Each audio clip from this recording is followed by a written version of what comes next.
السلام عليكم ورحمة الله وبركاته. gabar aad u qurux badan oo cid faqiira ka soo jeeda markay jaamacadda dhameysay ee qoyskooda waxaa kasoo doontay nin hanti leh.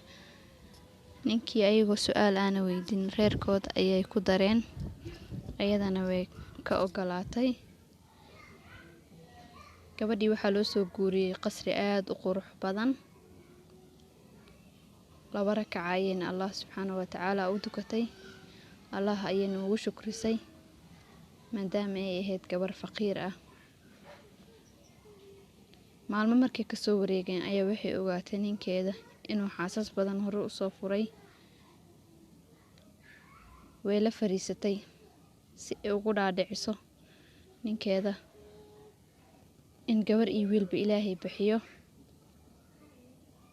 يكره البنات فإنهن المؤنسات الغاليات، ومن ولي ابنتين فأحسن إليهن كن له سترا من النار. laakiin ninkeedii wuu ka dhaadhici waayey xadiiskii ay soo qaadatay, mana uusan ka aqbalin. bil markay ka soo wareegatay ayaa waxay u tagtay dhakhtaradii, waxayna dhashay gabar aad u qurux badan, wuxuuna ku dhex furay isbitaalkii. ونضع الموازين القسط ليوم القيامة فلا تظلم نفس شيئا وإن كان مثقال حبة من خردل أتينا بها وكفى بنا حاسبين. gabadhii aad ayay u murugootay. ciddada markay tirsatay kadib waxaa soo doonay ninkii isbitaalka gudoomiyaha ka ahaa.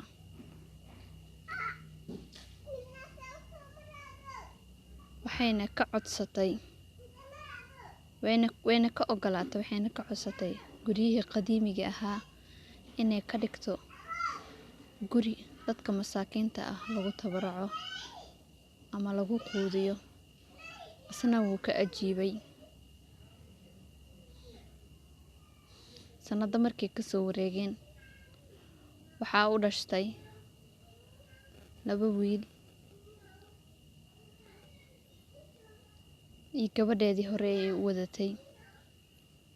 gabadheedii jaamacaddii ayay soo dhameysay, waxayna ka saacidi jirtay shaqada ay u qabanayso dadka masaakiinta ah. maalin maalmaha ka mid ah waxaa u imaaday nin duq ah oo timihiisa ay caddaadeen.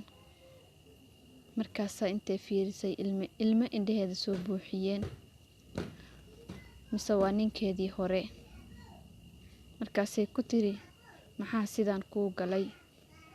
markaasuu wuxuu ku yiri, waxaa iga soo saaray gurigayga wiilashaydii. gabadheeda intay u wacday waxay ku tiri, hooyo waa aabbahaa. aad ayuu ugu xumaaday wixii uu ku sameeyey. gabadhiisa intay kusoo booday ee habsiisay ee waxay ku tiri, aabba wixii maanta ka bilowdo aniga kuu qidmeyn doono. hooyadii waxay soo bixisay furo, guri furihiisa ayay u keentay si uu gurigaas ugu noolaado.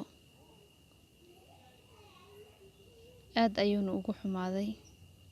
owlaadda inaad isku mid ka dhigtaan ayaa wanaagsan, waayo kii ku anfacaya iyo kii aan ku anfacaynba intaba adiga ma ogid. ilaahay subxaanahu wa ta'ala owlaad hanuun toosiyo. waxaan rajaynayaa inaad qisadii ka bogateen.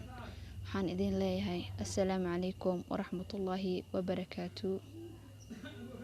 ما يفتح الله للناس من رحمة فلا ممسك لها وما يمسك فلا مرسل له من بعده وهو العزيز الحكيم.